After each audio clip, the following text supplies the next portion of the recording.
The council initiated this service to improve the housing stock of Southland.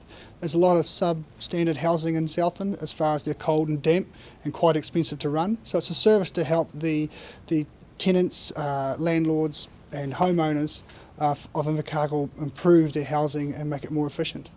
My role entails going out to people's homes, doing a 1 hour to 2 hour assessment on the home to go over the home and find where their home is not performing well and areas they can improve to make it warmer and healthier and also make their power bills lower. First of all, I usually check the insulation and see if it's needs some in the ceiling, under the floors.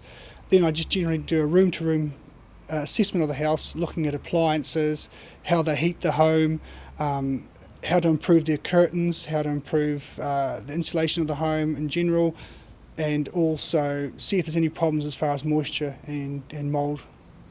If you look at here, you can see a gap between your curtain rail and your wall, and you close your curtain, the gap's still there. So all that warm air up here will come and drop down here and cool down and come out the bottom as cold air. So it's really important to try and close this off if you can, and that may be that you have a closed rail, or these rails can be turned around and screwed to the wall, or the old pelmets that they used to have in a lot of the older houses are really good at stopping that convection of air, which then loses its energy. Also look at the seals on your windows here. The rubber's starting to get very stiff, so those should be due for a change soon, and it's a matter, you can just go along and buy some new seals and have them stick them on. They're quite inexpensive. Yeah. Important to check the seals on your fridge here, as long as they're nice and spongy and soft and have no cracks in them, because it stops the cold getting out and your fridge running too hard. So it's always a good point to check all the seals along your fridge and make sure that they're sealing the fridge properly. And if you close your fridge and it's hard to pull again, that generally means your seals are in good condition. Okay, we'll go over here to check your hot water. It's important that your hot water is not too hot because you're paying the electricity to heat this hot water.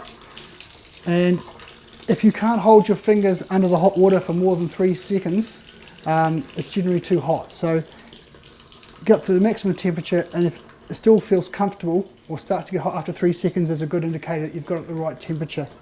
Because we need the temperature coming out at 55 degrees from the tap, but it should be 60 degrees at your cylinder to kill off any legionnaires that may be in the system.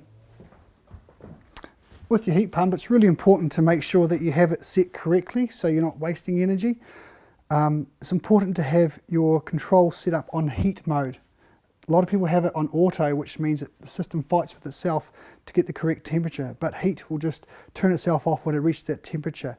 And then also have your fan on auto, so then it will make the heat even in the room. So rather than having it fighting itself, you have it set up correctly. It's also very important to make sure that your filters are cleaned, so you can actually just pop it off here.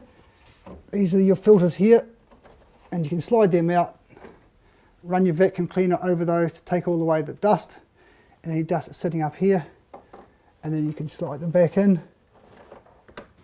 If we come outside, I can show you some of the things that you need to be wary of outside.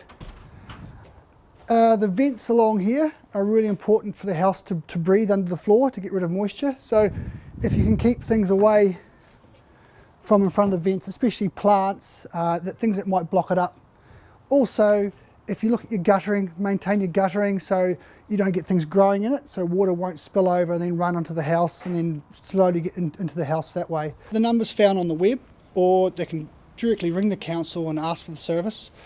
Just ask for the eco-design advisor and put through to me or one of the girls at the front, and they can book the inspection for me. It's all about the people living in the house as much as the house.